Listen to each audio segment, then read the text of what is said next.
आणि मैत्रिणींनो, आज आपण कालच्या आणि आजच्या ज्या काही महत्त्वाच्या चालू घडामोडी आहेत त्यावर आधारित महत्त्वाचे प्रश्न बनवले आहेत आणि त्या प्रश्नासंदर्भात इतर महत्त्वाची जी काही माहिती आहे ती देण्याचा प्रयत्न केले.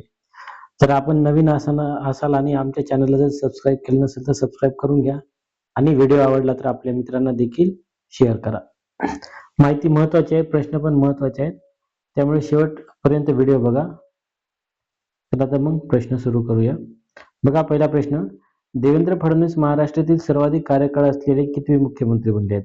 त्याचं उत्तर आहे ऑप्शन क्रमांक सी. ठीक आहे, तर याबद्दल थोडीच काय महत्वाची माहिती बघून घेऊया.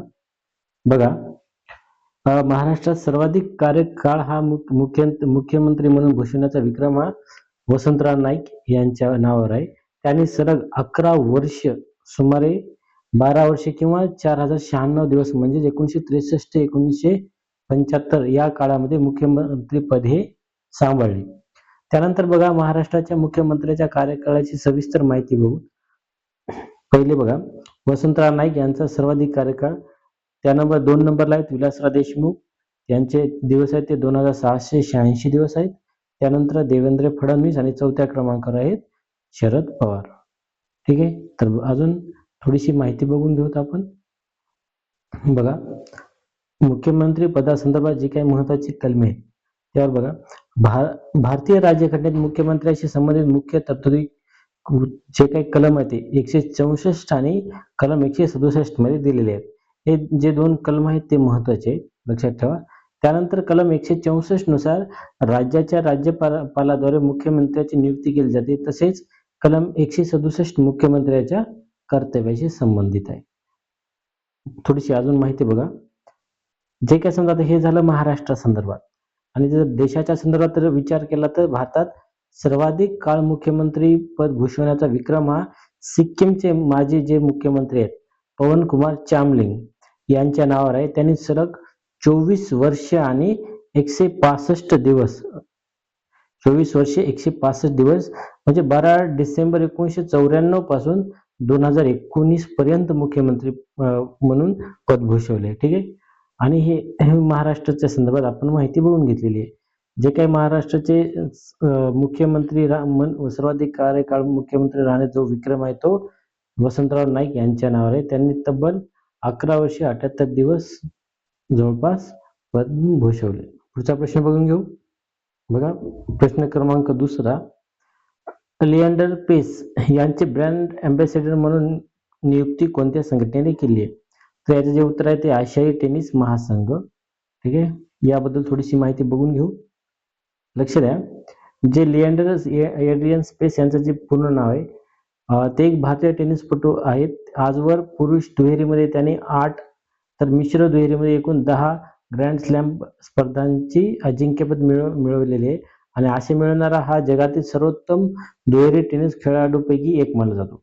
सर्वाधिक वयामध्ये ग्रँड स्लॅम स्पर्धेचे विजेतेपद मिळवण्याचा मान देखील त्यांच्याकडे आहे. त्यानंतर बघा, यांना आतापर्यंत कोणकोणते पुरस्कार मिळालेले आहेत.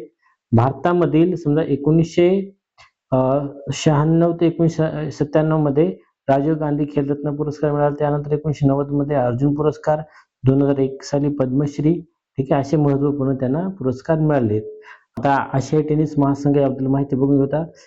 ही जी संघटना आहे तिची स्थापना 1958 मध्ये झालेली आहे. याचा जे उद्देश आहे ते बघा, आशिया खंडात टेनिस खेळाचा दर्जा वाढवणे, स्पर्धाचे आयोजन करणे आणि खेळाला लोकप्रिय बनवणे.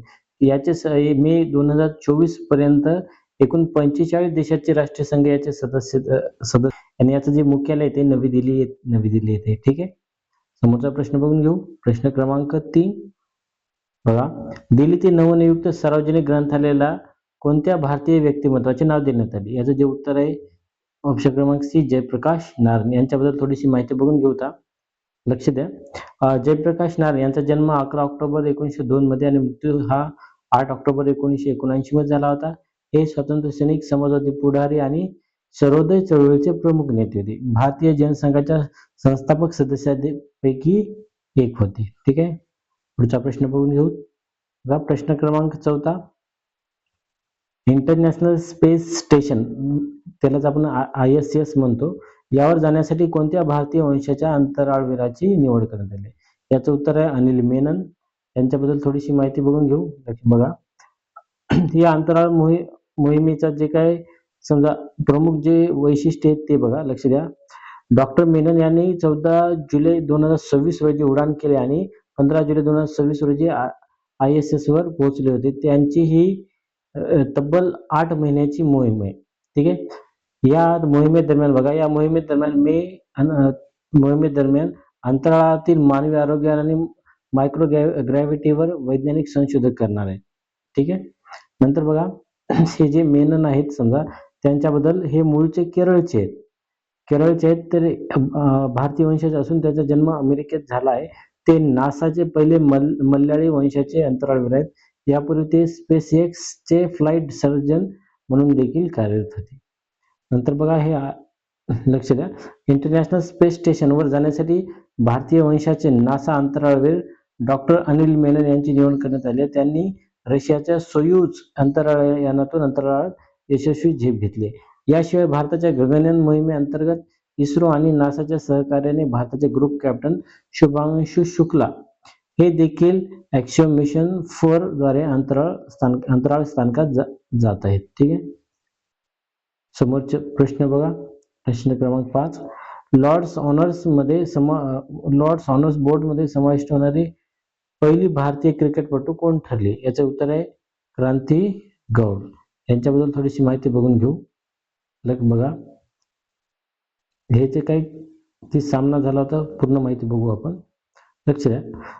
कर्णधार हरमनप्रीत कौरच्या नेतृत्वाखालील भारतीय महिला क्रिकेट संघाने लंडनच्या लॉर्ड्स मैदानावर इंग्लंडचा 270 धावांनी पराभव करून विजय नोंदवला आहे. या मैदानावर महिला कसोटीत भारताने पहिल्यांदाच विजय मिळवला आहे. परीक्षेच्या दृष्टीने महत्त्वाचे जे काही पॉईंट्स आहेत यावरती बघा. महिला कसोटी क्रिकेटच्या इतिहासात लॉर्ड्सच्या या मैदानावर 5 विकेट्स घेणारी आणि लॉर्ड्स ऑनर्स बोर्ड्सवर आपले नाव सुवर्णाक्षरामध्ये कोरणारी क्रांती गौड ही जगातील पहिलीच महिला ठरली आहे. त्यासोबत दुसरा मुद्दा बघा, भारतीय महिला क्रिकेट संघाची यष्टिका भाटिया लॉर्ड्सवर कसोटी शतक करणारी जगातील पहिली महिला क्रिकेटपटू ठरली आहे. यासोबतच इंग्लंड महिला कसोटी क्रिकेट संघाच्या कर्णधार कोण होत्या? तर त्या नॅट सायवर ब्रंट ह्या आहेत. पुढचा प्रश्न बघा, प्रश्न क्रमांक 6. World directory of modern military एअरक्राफ्टच्या जागतिक हवाई सामर्थ्य यादीत भारतीय जी वायुसेना आहे ती कितव्या स्थानावर? तर ती 3ऱ्या स्थानावर आहे. याबद्दल थोडीशी माहिती बघून घेऊ. लक्ष द्या. बघा, WDMMA रँकिंग 2026 मधील प्रमुख मुद्दे. याच्या अहवालानुसार जागतिक हवाई शक्ती क्रमवारीत भारतीय वायुसेना जगातील 6व्या क्रमांक शक्तिशाली वायुसेना ठरली आहे. जे काही अव्वल देश आहेत ते बघा, पहिल्या 3 स्थानावर अमेरिकेची वायुसेना, नंतर अमेरिकन नौदल एव्हिएशन आणि रशियन वायुसेना आहे. त्यानंतर भारत विरुद्ध चीन यामध्ये बघा, भारताचे स्थान आहे ते 6वे तर चीनचे 7वे. म्हणजे भारतापेक्षा चीन एका स्थानाने काय मागे आहे. त्यासोबत भारताकडे राफेल, सुकोई 30 MKI आणि स्वदेशी तेजस यासारखे आधुनिक विमान देखील आहेत. पुढचा प्रश्न बघून घेऊ आपण. प्रश्न क्रमांक 7. बघा, दिल्ली सरकारच्या महिला समृद्धी योजनेला कोणते नवीन नाव देण्यात आले? तर याचे उत्तर आहे दिल्ली लक्ष्मी योजना. पुढचं याबद्दल थोडीशी माहिती बघून घेऊ. ही जी काय दिल्ली लक्ष्मी योजना आहे त्याचे जे काही मुख्य वैशिष्ट्य आहे ते बघून घेऊ. यामध्ये पात्र महिलांना दरमहा 2,500 रुपये थेट त्यांच्या बँक अकाउंटमध्ये दिले जाणार आहेत. त्यानंतर हे काही जे समजा लाभ घेण्यासाठी ज्या काही पात्र महिलांचा जे वयोगट आहे तो 21 ते 60 वर्ष आहे. त्यानंतर लाभ घेणारी महिला किंवा तिचे कुटुंब किमान 10 वर्षे दिल्लीत राहत असावे आणि कुटुंबाचे वार्षिक उत्पन्न 2.5 लाखापेक्षा कमी असावे. त्यानंतर बघा, अपात्रतेसंदर्भात ज्या महिला इतर सरकारी पेन्शनचा लाभ घेत आहेत किंवा ज्यांच्या कुटुंबात 4 चाकी वाहन आहे त्यांना या योजनेचा लाभ घेता येणार नाही. त्यानंतर ही योजना रक्षाबंधन पासून म्हणजेच 28 ऑगस्ट पासून सुरू होण्याची शक्यता आहे. ठीक आहे. हे काय महत्वाचे मुद्दे होते. पुढचा प्रश्न बघा, प्रश्न क्रमांक 8. आंतरराष्ट्रीय भौतिकशास्त्र ऑलिम्पियाड 2026 मध्ये भारताने कोणते स्थान मिळवले? याचं उत्तर आहे पहिले. याबद्दल थोडीशी माहिती बघून घेऊ. बघा, ही जी काही स्पर्धा झाली होती कोलंबियातील बुकारामांगा या ठिकाणी झाली आणि ही जी स्पर्धा होती 56 होती. यामध्ये भारतीय पथकातील सर्व 5 विद्यार्थ्यांनी सुवर्ण पदके जिंकून संयुक्तपणे जागतिक क्रमवारीत प्रथम क्रमांक मिळवला होता. यामध्ये जे काही सुवर्ण पदक मिळाले भारतीय विद्यार्थी आणि त्याचे जे मूळ शहर आहेत त्याबद्दल माहिती बघून घेऊ. बघा, कनिष्क जैन हे पुणे महाराष्ट्रात म्हणजे महाराष्ट्र पुणे येथील आहेत. त्यानंतर सिद्धेश अनंत बेंडाळे इंदूर मध्य प्रदेश, ऋषित गर्ग द्वारका नवी दिल्ली, श्रेष्ठ सुरैया मुंबई महाराष्ट्र आणि सुरेश जोशी अहमदाबाद गुजरात येथे गुजरातमधील अहमदाबाद येथले. ठीक आहे, हे महत्वाचं आहे, याचा स्क्रीनशॉट काढून घ्या. पुढचा प्रश्न बघा, प्रश्न क्रमांक 9. जगातील पहिला व्यावसायिक अणुऊर्जेवर चालणारा उपग्रह कोणत्या कंपनीने प्रक्षेपित केला आहे? त्याचं उत्तर आहे स्पेस एक्स. याच्याबद्दल थोडीशी माहिती बघून घेऊ. यामध्ये बघा, जगातील पहिला हा जो काही व्यावसायिक अणु ऊर्जेवर चालणारा BOHR म्हणजेच फोटोव्होल्टेइक ऑर्बिटल हाय रिलायबिलिटी हा उपग्रह सिटी लॅब्स या फ्लोरिडा आधारित कंपनीने विकसित केलेला आहे. तसेच हे ऐतिहासिक प्रक्षेपण स्पेस एक्स आणि प्रसिद्ध अंतराळ कंपनीच्या फाल्कन 9 रॉकेटद्वारे ट्रान्सपोर्टर 17 हे मोहिमेच्या माध्यमातून करण्यात आले. पुढचा प्रश्न बघू, प्रश्न क्रमांक 10 आणि शेवटचा. जागतिक युवा कौशल्य दिवस दरवर्षी कधी साजरा केला जातो? याचं उत्तर आहे 15 जुलै. तर याबद्दल माहिती बघून घेऊ. बघा, लक्ष द्या, दरवर्षी 15 जुलै रोजी जागतिक युवा कौशल्य दिन साजरा केला जातो.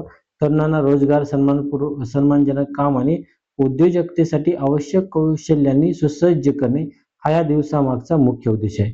संयुक्त राष्ट्रांनी 2014 मध्ये या दिनाची घोषणा केली होती. जागतिक युवा कौशल्य दिनाबद्दल महत्वाची इतर माहिती बघा. उद्दिष्ट याचे जे काय ते बेरोजगारीचे वाढते प्रमाण कमी करणे आणि तांत्रिक, व्यावसायिक शिक्षण आणि कौशल्य विकासाबाबत जागतिक स्तरावर जागरूकता वाढवणे. जी काही यंदा 2026 ची जी काही थीम आहे ती बघा, सामायिक भविष्याकरिता कौशल्य. हे काही आजच्या आणि कालच्या चालू घडामोडी महत्वाचे प्रश्न होते. जर व्हिडिओ आवडला असेल तर लाईक करा, शेअर करा आणि सबस्क्राईब करायला विसरू नका. थँक्यू.